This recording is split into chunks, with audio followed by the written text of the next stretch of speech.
Beberapa waktu saya mengalami goncangan hebat.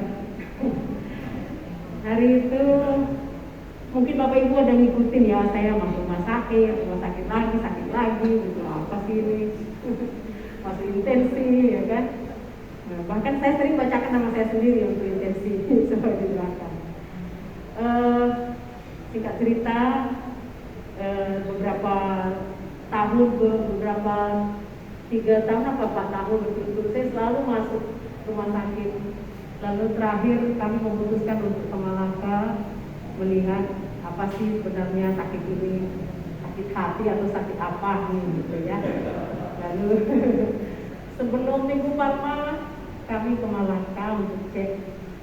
Ternyata kata dokter nggak ada masalah. Hanya satu yang belum diperiksa, endoskopi. Hari itu karena alasan medis, katanya pas antigen kena COVID, lalu nggak jadi di endoskopi. Tapi sejauh yang diperiksa semua baik, semua bagus. Saya senang dengan hasil itu, walaupun masih gantung, satu lagi belum. Tapi masih mengganjal sebenarnya. Kalau dalam pengecekan ini belum ada bayangan sakit apa, lalu apa dong gitu. Masih bergumul, masih berdoa, memohon kawan-kawan untuk mendoakan. Setelah pasca minggu kerahiman ya, setelah pesta kerahiman kita, saya di pesta kerahiman 3 kali misa. Saking terbakar saya gitu ya dengan kerahiman Tuhan. Saya ke Santo Paulus jam 8, ke Pasir Putih jam 11. Di gereja kita lagi, pesta lagi ya kan, pesta rakyat. Saya sungguh nikmat sekali hari ini gitu dengan pesta itu. Nah, Senin biasa aja. Hari Selasa saya kembali diguncang. Saya merasa inilah hari terakhir seperti itu. Karena saya sendiri Bapak Ibu, Saudara, nggak sanggup lagi untuk berdoa untuk saya sendiri karena begitu sakitnya.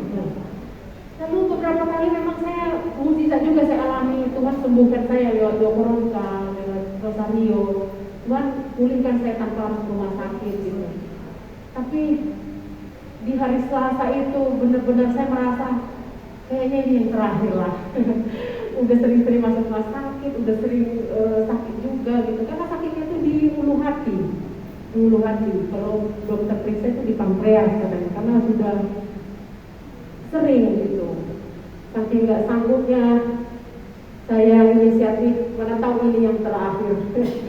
Saya langsung hubungin beberapa kawan-kawan kita, termasuk Bu Olive, Bu Yoni, Pak Tony, Bu Leni, ada juga pastor dan teman-teman yang lain. Saya bilang tolong doakan saya. Lalu mereka semua dengan antusias ya, kamu ambil rosario gitu. Kamu jangan lepaskan rosario, kamu berdoa gitu. Saya hanya mengandalkan mereka aja mendoakan saya karena saya udah gak sanggup. Saya sudah gak tahu. Yang saya bisa ucapkan hari itu hanya bisa, Papa Yosef tolong aku, Bunda Maria tolong aku, Yesus engkaulah andalanku. Itu aja yang bisa. Untuk mendaraskan koronka udah gak sanggup lagi, udah gak ada daya lagi. Itu di sekitar jam 11:30 sampai lewat jam kerahiman mulai reda, tapi masih ada sisa kesakitan itu masih ada. Terus Bu Olive tanya saya setelah sore, Ibu bisa? Saya bilang saya sepertinya nggak bisa misa Bu. Datang koronka katanya, kayaknya juga nggak bisa Bu.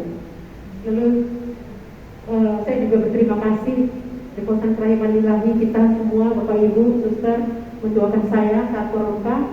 Setelah koronka Bu Olive tanya saya lagi, gimana keadaan Ibu, sudah membaik? Saya bilang tubuh saya serasa hangat semua Bu, saya bilang. Setelah lepaskan HP, saya tidur dan sangat pulas dan saya nggak tahu lagi. Pas bangun itu udah 2:30 dini hari. Saya lapar Bapak Ibu, saya lapar. Saya coba cari dan yang sakit itu mana gitu. Hilang nggak berbekas. Biasanya kalau udah pulang dari rumah sakit itu seminggu tuh masih ada sisa-sisa nyeri gitu. tidak ada rasa sedikit pun, tidak ada. Saya langsung cari makan. Saya coba merasa-rasa, tadi kan sakit ya, kok hilang aja gitu, gak ada sisanya, aman gitu, tidak ada punya jejak sedikit pun. Lalu saya karena sukacitanya gak bisa tidur lagi, saya aktivitas, saya bikin rumah, saya rapi-rapi, saya ngepel gitu, sampai sepanjang hari.